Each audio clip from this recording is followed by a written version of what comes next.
بسم الله الرحمن الرحيم. اللهم صل وسلم وبارك على سيدنا محمد وعلى اله وصحبه اجمعين. لا حول ولا قوه الا بالله العلي العظيم. دلوقتي بقى يا حبايب قلبي انا طلعت كده عشان اكل الطور بتاعتنا. احنا تقريبا دلوقتي بعد العصر، يعني ايه الساعه 4:30 5 كده. قلت اما اطلع بقى عشان اكل الطور بتاعتنا اللي هي الطور دي. انا لميت كل الطور بتاعتي في العشه بتاعتي دي، وهنا برضو في عندي عشه تانية هي جوه حاطه فيها الطور الكبيره شويه اهي. دي العشه بتاعتي هنا ايه. التانية دي برضو يعني شوفوا عامل لها مسكه وكده. بقى لقيت السطح بتاعي شوفوا بالمنظر ده كده، فهو لو قعد كده بدل يوم سنه عمر سلفتي لا هتكنسه ولا هتفكر فيه. فقلت على ايه يا بت، انت اللي فوق وهما متكلين على ان انت اللي فوق، امسكي بقى كنسيه كده وروقيه. والله انا كان عندي غسيل النهارده، وحتى بنتي جابت لي الشاي اهوت فوق على اساس ان انا طالعه اقعد ارتاح. فلقيتني بقى ماسكه المقشه اهو زي ما حضراتكم شايفين كده. عملت هنا ذروه كده ان انا لما اجي اشوي السمك اقعد فيها، وحطيت فيها ايه الفرن اللي هو البرميل زي ما حضراتكم متعودين، والقلاوح والحاجات اللي انا بولع بيها. عندي غسيل والله لسه نشره تحت اهوت لو حضراتكم لاحظين اهو. كان عندي غسيل النهارده هنا وهنا اهوت، وفي البلكونه التانيه تحت اهو. شوفوا ده غسيلي. فانا ما صدقت ان انا خلصت وقلت اطلع ارتاح. الاول بقى هنخلق اي حاجه كده ملهاش لازمه. هنشيل البرميل ده، انا حاطه فيه السرس اللي هو قشر الرز الرجوع، حطاه في البرميل ده كده وهدخله في اوضه البط. وهخلق كل الحاجات ديت وابدا انضف في السطح بتاعنا. السطح بتاعنا بجد بجد متدمر. هخلص بقى خالص واوريكم السطح بعد التنظيف هيبقى شكله ايه. خليكم فاكرين بس المناظر اللي مرضيش ربنا دي. لو انت في بيت العيله ما تتكليش على حد، قولي يا رب عني وقوني، ولا تقولي سلفتها هتعمل ولا سلفها هيعمل ولا اي حد هيعمل اللي دراعك. قولي يا رب وتوكلي على الله وعيني نفسك بنفسك، واللي تقدري تنضفيه في البيت كانه بيت. توكلي على الله وقولي يا رب فوضنا عمرنا لله الواحد الاحد. انا بقى بنت قالت لي يا ماما اما تشربي الشاي يكون انا كنست بدالك شويه. وقامت واخده مني المشي الله يبارك لها يا رب، وقالت لي انا هكنس انا حابه عم انت تشربي الشاي. هخلص الشاي واقوم برضو كعاونها ونعمل مع بعض عشان ننضف السطح وننزل نشوف هنعمل ايه. يلا ربنا يخلينا بناتنا ويبارك لكل ام ببناتها اللهم امين، ويعين كل واحده فينا على حالها. الحياه بقت صعبه بجد يا حبايب قلبي، الحياه بقت صعبه جدا جدا. الله المستعان. ربنا يرزق كل واحد برزق اولاده ويعيننا ويقوينا على كل حاجه. بجد الايام بقت صعبه جدا جدا جدا. الله المستعان. شوفوا هنا قشر الفول، انا كنت بقول ده الطيور بتاكل قشر الفول، طلعت ما بتاكلوش. كنا جايبين فول كده عشان هنخزنه، وانا نزلته بقى نقعته في خل وميه من السخان. عما ابقى انزل باذن الله ابقى اعمله، احطه في كيس وادخله الفلايز عشان ان كنت اعمل منه قبل رمضان وجبه مش هعمل بقى، يبقى بعد رمضان في رمضان على حسب تسهيل ربنا. هخلص خالص بقى السطح واوريكم السطح بعد ما هنخلصه هيبقى في منتهى الجمال ان شاء الله بعون الله وبامر الله يعني. وكده يا حبايب قلبي بيكون الشكل نقل السطوح بتاعنا اهو. شوفوا بسم الله ما شاء الله. شوفوا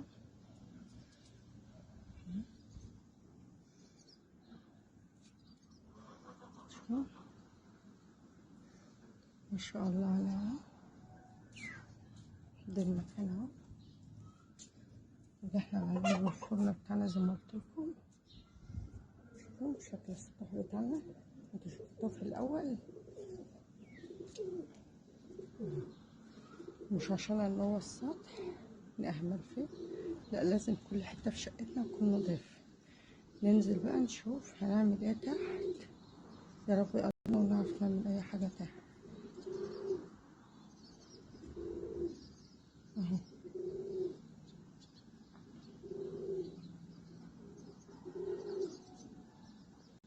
دلوقتي بقى احنا نزلنا من السطح بعد ما كنسنا السطح كده يا حبايب قلبي وروقناه بالطريقه اللي حضراتكم شفتها معانا دي. الوقت بقى احنا هنعمل ايه، هنعمل لهم عشاء لان احنا دلوقتي خلاص بقينا بالله. عشان احنا دلوقتي ما عندناش اي حاجه للعشاء، لان انا كنت عامله لهم محشي وفراخ وما فضلش منه اي حاجه. دلوقتي احنا معانا نص كيلو دقيق، ومعانا ميه دافيه للعجن، ومعانا خميره وبيكنج باودر وسكر ولبن بودره وملح وزيت وخل. احنا معانا هنا نص كيلو دقيق اهوت، هننزل عليه بمعلقه حلوه كده من لبن البودره،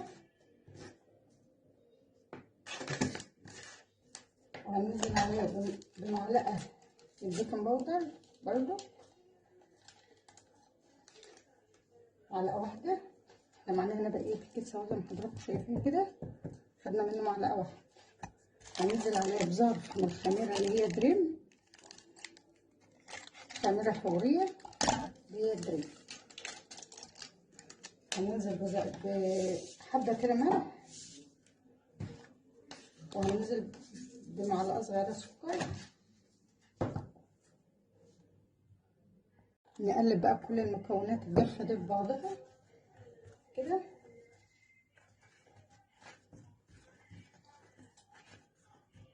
هننزل بالميه حبه حبه كده على حسب العجينه بتاعتك. انا عايزاها عجينه ما تكونش سايله قوي، تكون عجينه عجينه فيها كده، ما تبقاش عجينه سايله، يعني العجينه تكون متماسكه حبه.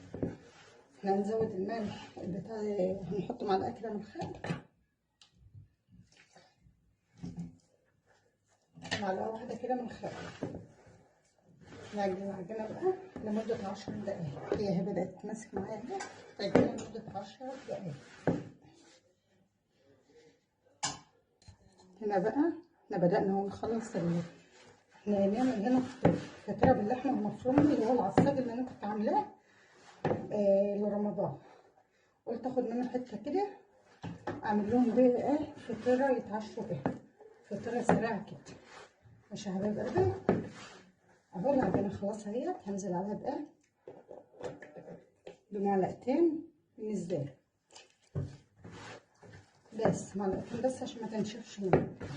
يبقى احنا معانا هنا لبن بودرة، معانا هنا نص كيلو دقيق، معانا لبن بودرة، معانا بيكنج باودر، معانا خميرة، معانا سكر، معانا ملح، ومعانا خل ومية على حسب العجينة ما هتاخد منك.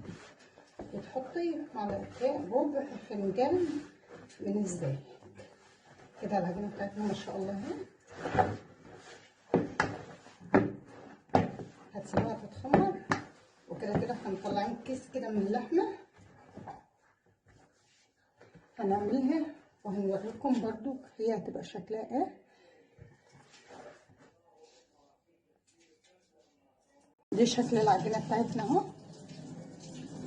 هحطها بقى في مكان دافي. انا ولعت الفرن وهطفيه وهحط فيه العجينة بتاعتي ديت عشان تخمر بسرعة، ونرجع تاني نشوف احنا هنعمل ايه في العجينة بتاعتنا دي. هنا بقى بكل العجينة بتاعتي عشان اخمرها حطيتها كده في حمام مية دافية، حمام مية دافية اهو. زي ما قلت لكم احنا خلاص ما عدناش، يعني انا جيت ابص لقيتها مش بتخمر، قلت لا عشان اسعف لها كده التخمير بتاعها عملت لها حمام كده ميه دافيه، وقمت حاطه بلاستيكيه فيه فخمرت الحمد لله. هنا بقى هنقسم العجينه بتاعتنا كده نصين، ونبدا بقى ان احنا نفردها كده زي ما حضراتكم شايفين بالمنظر ده. نحط في المدخل كده شويه من الدقيق اهو، تفرديها بالمنظر ده كده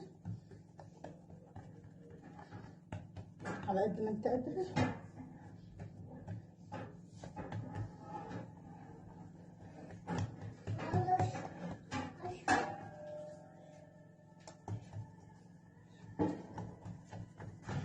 كده نجيب صينيه بقى مدهونه بالزيت ونحط فيها العجينه بتاعتنا. الاول كده تفضلي تغلي فيها كده عشان تفردها، هي يعني ما اخبزي وريحي بحيث ان هي تتفرد معاكي بسرعه اهو. هنا بعد ما فردناها بالمنظر ده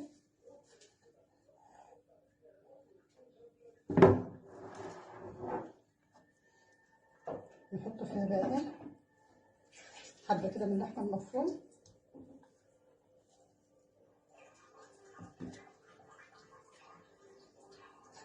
وهنحط عليها شويه من الفلفل الاخضر الحراق، وشويه من الفلفل الاحمر الاخضر اللي هو البارد. اللحمة دي على حسبك انت. ونتني كده بالمنظر ده معاكي صينية مدهونة بالزيت، تخلي القفلة دي لتحت. ماشي يا حبايب قلبي، محطناش في دي اي اضافات الا كده بس، وهنخلي دي لتحت لحد ما نعمل التانية بنفس دي. هنحطها في صينية كده مدهونة بالزيت ونسيبها لحد ما نعمل التانية نفس ما عملنا في دي. بقى هنحط فيها لحمة برضو، وباقي الشطة، وباقي الفلفل كله. هنكتر في الفلفل شوية،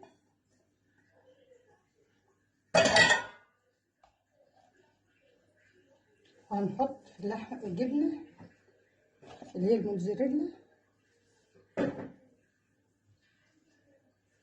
واحنا مجهزين معانا الصينية نحطها ايه فيه. مش حبايب قلبي، وما شاء الله شوفوا فاضل معانا لحمة قد ايه من الكيس اللي احنا مطلعينه. يلا لنا اي وجبة تانية لاي حاجة. وهنقفل زي ما عملنا في الاولانية، هنعمل في ده نعملها بوجة بالمنظر ده كده، عشوة سريعة والله يعتبر ما كلفتنا اي حاجة. وهنعمل منها فطرتين باللحمة، شوفوا باللحمة مش بالخضار اهم. وهنحطها في الصينية لحد ما نجهز التانية ونرجع لديكم برضو ارتاحت شوية. بالراحة بقى كده واحنا بنفرد ده اهو، بالراحة عليها خالص واحنا بنفردها بحيث اللحمة ما تطلعش منها اهو.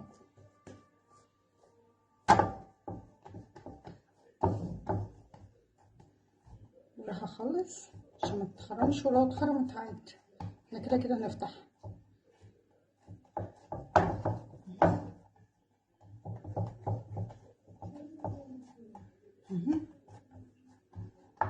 تفردي وتسيبيها، تفردي وتسيبيها لحد ما تفرديها المنسوج اللي انت عايزاه.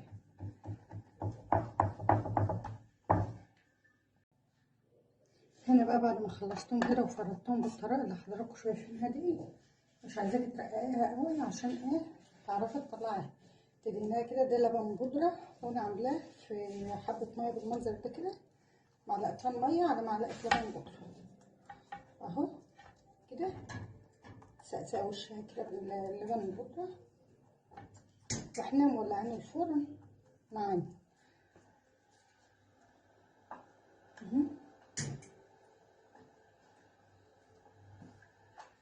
بالمنظر ده كده.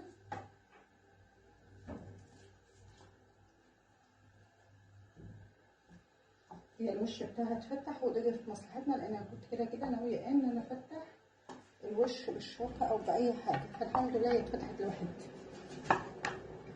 هنجيب شويه كده من السمسم وحبه البرك اهو على الوش كده. واحده حطينا فيها جبنه موتزاريلا، وواحده ما حطيناش فيها اي حاجه خالص الا اللحمه والخضار اللي هو المشكل. بعد ما يبقوا معانا بالمنظر ده كده هندخلهم الفرن ونوريهم لكم بعد ما يطلعوا. هنا بقى مدخلتها في النار اهو على درجه حراريه يعني متوسطه، ما تكونش عاليه قوي ما تكونش واطيه قوي، وتسيبها بقى لحد ما تبدا تستوى والعجينه بتاعتك تتظبط. بس لازم تعملي فيها فتحتين من الوش كده عشان العجينه ما تقلبش منك في الفرن. هنسويها بقى ونوريها لكم بعد التسويه. هنا يا حبايب قلبي بقى بكون خلصت الفطار معايا بالمنظر الجميل اللي حضراتكم شايفينه ده. يا رب يعجبكم. بسم الله ما شاء الله، شوف شكل الفطيره يفتح النفس. هخلصها والتانيه اهي يا حبايب قلبي، شوفوا التانيه ما شاء الله في منتهى الجمال. هخلصها كده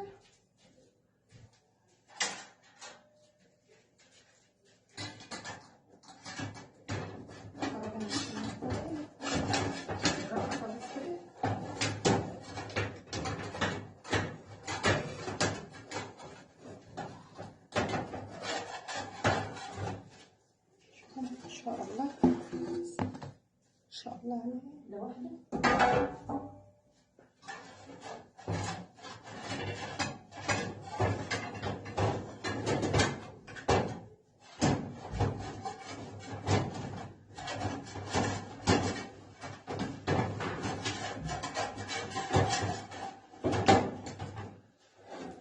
ودي الجميل ما شاء الله على العظمه والجمال.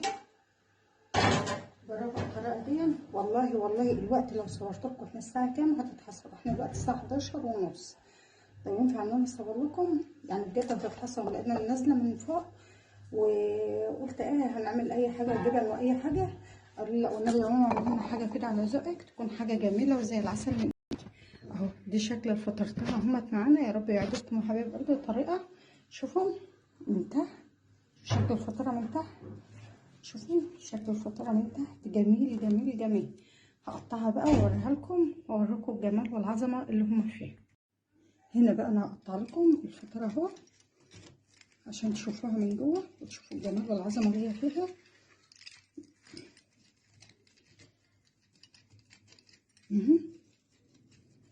شوفوا الفطيره حبايب قلبي من جوه.